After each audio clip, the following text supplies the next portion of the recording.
کیا وجہ ہے کہ ہم لوگ قرآن مجید کو وہ اہمیت نہیں دیتے؟ اگر آپ غور کریں تو اس کی کچھ بنیادی وجوہات ہیں۔ یہ معاملہ یوں نہیں ہے کہ مسلمانوں کے اجتماعی شعور نے مل کر رد کر دیا ہے کہ اس کتاب کو اب وہ اہمیت نہیں دیں گے، یہ کتاب ہماری زندگی میں ہادی نہیں بنے گی، ایسا نہیں ہے، بلکہ کچھ مسائل ہیں، کچھ پرابلمز ہیں جن کی بنا پر ہمارا اس کتاب کے ساتھ ایک زندہ تعلق منقطع ہو چکا ہے۔ ان مسائل میں سب سے بنیادی مسئلہ یہ ہے کہ ہم اس کتاب کے سٹائل، اس کے ژانرا، اس کے ڈکشن، اس کے بات کرنے کے اسلوب سے غافل ہیں۔ آپ کسی جدید پڑھے لکھے انسان کو یہ کتاب پکڑائیں اور کہیں کہ اس کا مطالعہ کرو، اور اگر خود بھی ہم اسی ذہن کے ساتھ اس کا مطالعہ کریں کہ اللہ تعالیٰ نے اس میں ہمیں ہدایت دی ہے اور کھول کے پڑھنا شروع کریں، تو کچھ مسائل ہیں جو بطور انسان ہمارے سامنے اس کتاب کے مطالعے سے سامنے آتے ہیں۔ وہ سامنے کیوں آتے ہیں؟ وہ سامنے اس لیے آتے ہیں کہ ہم پہلے یہ غور کر کے اس کتاب کی طرف نہیں گئے کہ اس کتاب میں بات کی کیسے جاتی ہے، اس کتاب میں بات کی کن سے جا رہی ہے، اور اس کتاب کا اسلوب یا اس کتاب کی نوعیت کیا ہے۔ اس دنیا میں ہم جب بھی کسی کتاب کا مطالعہ کرتے ہیں تو ہمیں معلوم ہوتا ہے کہ اس کا موضوع کیا ہے، کس موضوع پہ وہ کتاب لکھی گئی ہے۔ بالعموم یہ ہوتا ہے کہ کسی فنی موضوع پر لکھی ہوئی کتاب کا ایک تعارف ہوتا ہے، ایک دباچہ ہوتا ہے، اس کے بعد اس کی ایک مین باڈی ہوتی ہے جس میں اس کا کانٹینٹ ترتیب وار بیان کر دیا جاتا ہے، اور پھر کچھ کنکلوژنز ہوتی ہیں، نتائج فکر ہوتی ہیں۔ اس کتاب کو جب ہم کھولتے ہیں تو ہمارے لیے اس کا اسلوب ایک بہت منفرد اسلوب لگتا ہے۔ ابتدا ہی یہاں سے ہو جاتی ہے کہ ان الذین کفروا سواء علیہم انذرتہم ام لم تنذرہم لا یؤمنون، وہ لوگ جنہوں نے اس کتاب کو جھٹلا دیا، برابر ہے کہ تم ان کو ڈراؤ یا نہ ڈراؤ، وہ ایمان نہیں لائیں گے۔ تو انسانی ذہن یہ سوال کرتا ہے کہ کون لوگ زیر بحث ہیں کہ جن کی یہاں پر بات ہو رہی ہے، اور ڈراؤ نہ ڈراؤ وہ ایمان نہیں لائیں گے، تو گویا کیا قرآن کی تعلیم لے کے ہم نے اب دنیا میں نہیں جانا، لوگ نہیں مانیں گے اس کو، برابر ہے کہ ان کو ڈرایا جائے یا نہ ڈرایا جائے وہ ایمان نہیں لائیں گے۔ اس کتاب کو آخر سے کھولیں تو کہا جاتا ہے لیلاف قریش، قریش یہ کون لوگ ہیں، یہ کہاں سے آ گئے؟ میں 21ویں صدی کا ایک انسان دنیا کی چکا چوند اور ترقی کے راستوں میں کھڑا ہوا، مجھے بتایا جا رہا ہے کہ کوئی قریش تھے، یہ کتاب جس نے قیامت تک ہدایت دینی ہے، یہ قریش کون ہے؟ اس کتاب کے اندر زیر بحث کریکٹرز کون ہیں؟ اس کتاب کا اسلوب بیان کیا ہے؟ اس میں بات آگے کیسے بڑھتی ہے؟ یہ صورتوں میں کیوں تقسیم ہو گیا ہے؟ یہ گروپس میں پھر کیوں تقسیم ہو گیا ہے؟ اس کی آیات میں قافیہ بندی کیا ہے؟ یہ نثر بھی نہیں، یہ شاعری بھی نہیں، تو پھر اس کا اسلوب بیان ہے تو کیا ہے؟ پھر اس کا موضوع کیا ہے؟ اس کی ہدایت کا دائرہ کیا ہے؟ یہ کن چیزوں سے بات کرتا ہے؟ پھر اس کے اندر یہ قصے کہانیاں کیوں سنائی جاتی ہیں؟ پھر جب ہم اس کو پڑھتے ہیں تو اس میں سمبلزم ہے، تمثیل ہے، اس کے اندر تقابل ہے، کمپیریزن ہے، اس کے اندر حکایت ہے، نریشن ہے، اس کے اندر پرسویشن ہے، کسی آرگومنٹ کی طرف قائل کرنے کا ایک طریقہ ہے، اس کے اندر حذف، اومیشنز ہیں۔ یہ کیسی کتاب ہے؟ اس کا اسلوب کیا ہے؟ جب تک یہ نہ سمجھا جائے تو اس کتاب کے مضامین، اس کتاب کی زبان اور اس کے بات کرنے کے سٹائل سے انسان کی انسیت نہیں پیدا ہوتی۔ پھر کبھی اس میں ڈائلاگز ہیں، کبھی دو لوگ آپس میں بات کر رہے ہیں اور موسیٰ نے کہا اور فرعون نے کہا، کبھی مونولوگ ہے اور ابراہیم کھڑے ہوئے انہوں نے گفتگو کی، پھر مختلف کریکٹرز ہیں، کبھی جبرائیل زیر بحث آ رہے ہیں، کبھی شیطان زیر بحث آ رہا ہے، کبھی رسول اللہ صلی اللہ علیہ وسلم زیر بحث آ رہے ہیں، کبھی آپ کے مخاطبین صحابہ زیر بحث آ رہے ہیں، کبھی منافقین زیر بحث آ رہے ہیں، کبھی مشرکین زیر بحث آ رہے ہیں، کبھی اہل کتاب زیر بحث آ رہے ہیں۔ یہ کون کریکٹرز ہیں؟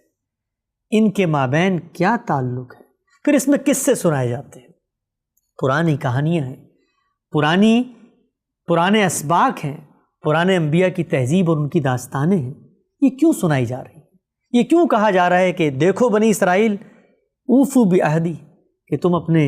وعدے کو پورا کرو، اوفو بعہدی، اور یاد کرو کہ جب ہم نے تمہیں کائنات کی اقوام میں فضیلت دی تھی اور بنی اسرائیل وہاں سے نکلے اور وہ سینا کے میدان میں گئے، یہ کہانیاں ہمیں کیوں سنائی جاتی ہیں؟ اور شعیب اور صالح اور نوح اور ابراہیم اور موسیٰ اور عیسیٰ، ان کا ذکر قرآن مجید میں کیوں آ گیا؟ ان کی قوموں کی باتیں بار بار کیوں زیر بحث آ رہی ہیں؟ یہ وہ تمام سوالات ہیں جو ہر مسلمان کے ذہن میں پیدا ہوتے ہیں، لیکن وہ ان کو کبھی شعور کی سطح پر ایڈریس کرنے کے لیے آمادہ نہیں ہوتا۔ یہی وجہ ہے کہ جس وقت آپ قرآن مجید کو پڑھتے ہیں تو اس میں کچھ ایسے احکام ہیں کہ جن کو آج کے دور میں کھڑے ہو کر آپ بیان کرنے کی پوزیشن میں نہیں ہوتے۔ جب قرآن مجید یہ کہتا ہے کہ فَاقْتُلُوا الْمُشْرِكِينَ حَيْثُ وَجَدتُّمُوهُم، یہ جو مشرک ہیں، یہ جو کافر ہیں، ان کے بارے میں خدا کا فیصلہ آ چکا ہے کہ اب یہ زمین کے پیٹ پہ نہیں رہ سکتے، تو آج کی دنیا میں کیا ہم اس گلوبل ورلڈ کے اندر دنیا کو یہ دعوت دیں گے کہ اگر کوئی ہمارے مذہب کو نہیں مانتا تو ہماری کتاب میں یہ لکھا ہوا ہے کہ اب وہ روئے زمین پہ زندہ نہیں رہ سکتا؟ یہ ہدایات کس سے متعلق ہے؟ ان ہدایات کے مخاطبین کون ہیں؟ یہ کس کانٹیکسٹ میں کہی جا رہی ہیں؟ وہ رحیم و کریم خدا جس کی رحمت، جس کی شفقت 70 ماؤں سے زیادہ ہے، وہ کیوں کائنات کے اندر قوموں کو نست و نابود کر دیتا ہے؟ کہیں پتھروں کی بارش ہوتی ہے، کہیں زمین پانی اگل دیتی ہے، کہیں سائیکلون آتے ہیں، کہیں رسولوں کو ہدایت کی جاتی ہے کہ یعذبہم اللہ بایدیکم، تمہارے ہاتھوں سے اب عذاب آئے گا۔ یہ وہ تمام سوالات ہیں جو ایک انسان کے ذہن میں پیدا ہوتے ہیں، یہ وہ تمام اشکالات ہیں کہ جن کو جس وقت تک ایڈریس نہ کیا جائے آپ خدا کی کتاب سے استفادے کے لیے آمادہ نہیں ہو سکتے، شعوری طور پہ آمادہ نہیں ہو سکتے، شعوری طور پر آمادہ نہیں ہو سکتے۔ ہم مسلمان اس کتاب کو پڑھتے بھی ہیں، لاکھوں کروڑوں کی تعداد میں اس کے حفاظ بھی ہیں، اور ہم سے جب کوئی سوال کرے تو ہم اس کا حوالہ بھی پیش کر دیتے ہیں، لیکن شعوری تعلق، ایک زندہ عقلی تعلق، یہ کتاب ہمارے دل کا چور پکڑے، ہمارے مسائل کا حل دے، اور آج کی اس دنیا میں ہم اس اعتماد کے ساتھ کھڑے ہوں کہ خدا کی یہ آخری ہدایت دراصل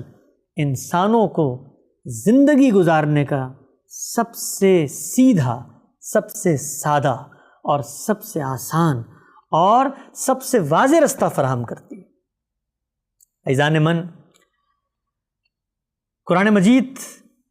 پر اگر آپ غور کریں تو شاید یہ دنیا کی وہ واحد کتاب ہے کہ جس کو ماننے والے تو ارب ہا کی تعداد میں موجود ہیں، جس پر ایمان رکھنے والے تو زمین کے کونے کونے میں پھیلے ہوئے ہیں۔ اقصائے جہاں میں اس کتاب کی بازگشت ہے، اکناف عالم میں اس کا نام بلند ہوتا ہے، لوگ اس کی بے حرمتی کرنے پر سڑکوں پہ نکل آتے ہیں، ان کے جذبات برانگیخت ہو جاتے ہیں، وہ اپنی جان، مال، آبرو سب کچھ اس کی حرمت پر قربان کرنے کے لیے آمادہ ہیں، لیکن شعور کے ساتھ اور اس فہم کے ساتھ جس فہم سے انہوں نے دنیا کی باقی چیزوں کو سمجھا ہے، دنیا کی باقی چیزوں کو اہمیت دی ہے، دنیا کی باقی چیزوں پر غور و فکر کیا ہے، اس کتاب پر تدبر کرنے کے لیے آمادہ نہیں ہوتے۔ یہ وہ کتاب ہے کہ جس کتاب کو ہماری نسلوں نے محفوظ کیا، اپنی جان، مال، آبرو سے بڑھ کر اس کی حفاظت کی، اس کو ہم تک پہنچا دیا۔ یہ وہ کتاب ہے جو اپنے بارے میں دعویٰ کرتی ہے کہ نذیر للعالمین ہے، یہ وہ کتاب ہے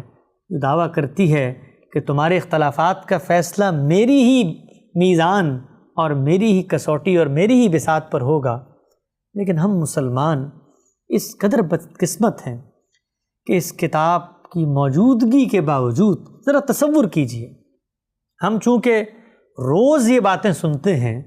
ہم مسلمان ہیں، ہم اس کتاب کو مانتے ہیں، ہمارے سامنے ہر وقت یہ موجود ہوتی ہے، تصور کیجئے، اس کائنات پہ ایک نظر دوڑائیے، اپنے آپ پر ایک نظر دوڑائیے،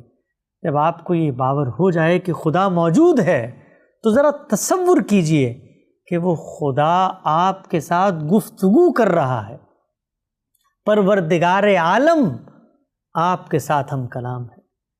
ہم انسان اس دنیا میں کچھ مشہور معروف لوگوں کو، کچھ سیلیبریٹیز کو، کچھ بڑی شخصیات کو، بادشاہوں کو جب گفتگو کرتے ہوئے سنتے ہیں تو کس قدر انہماک، یکسوئی کے ساتھ ان کی چیزوں کو سنتے ہیں۔ کیوں؟ اس لیے کہ ہم سمجھتے ہیں کہ یہ غیر معمولی ہستیاں ہیں، یہ غیر معمولی شخصیات ہیں۔ لیکن ذرا تصور کیجئے، یہ بندے، یہ مخلوق، اور ان کا خالق، ان کا مالک، ان کا بادشاہ، ان کا پالنہار، ان کا پروردگار، وہ یہ بتائے کہ آؤ لوگوں، میں تمہیں بتاتا ہوں کہ اس دنیا کی حقیقت کیا ہے، اس کائنات کا خاتمہ کیسے ہوگا، اور میرے ہاں جزا و سزا کے پیمانے کیا ہیں۔ تو ذرا تصور کیجئے کہ ہمارے لیے اس کتاب کے اندر کتنی بڑی روشنی موجود ہے، کتنی بڑی ہدایت موجود ہے، کتنا بڑا سرمایہ ہے جو اللہ تعالیٰ نے ہمیں دے دیا ہے، لیکن ہم اس کا شعور نہیں رکھتے۔ انشاءاللہ آج سے ہم روز اس کتاب کا مطالعہ کریں گے، اس کتاب کو کھولیں گے، اس کو ابتدا سے پڑھیں گے، اس کی آیات پر غور کریں گے، اس کے مفاہیم اور مطالب کو اپنا اعتراف بنائیں گے، اور یہ جاننے کی کوشش کریں گے کہ اس کتاب میں بات آگے کیسے بڑھتی ہے،